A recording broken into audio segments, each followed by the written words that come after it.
Majolica is one of the most colorful forms of ceramics manufactured in Chester County. It was done in the late 1800s by a company named Griffin, Smith and Hill in Phoenixville in the 1880s.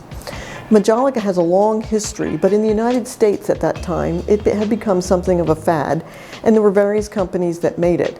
However, the Phoenixville version of Majolica was probably most well known in the country because of this pattern that you see here, which is the shell and seaweed pattern.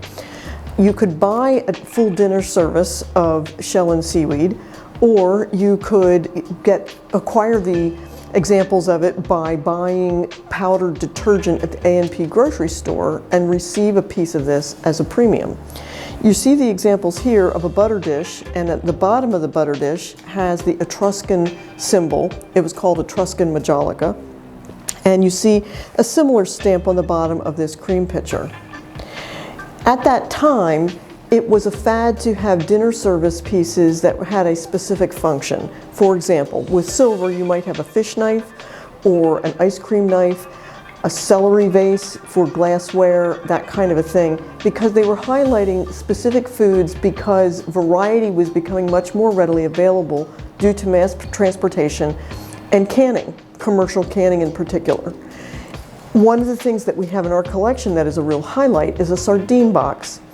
And that sardine box was used to hold canned sardines, which was one of the earliest mass canned foods available, and it was something of a novelty.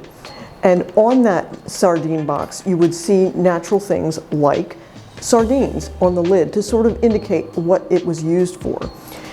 Natural forms was very much a part of the Majolica, and so if you are looking for Majolica in antique stores and the like, you might find things like leaf plates and cauliflower teapots.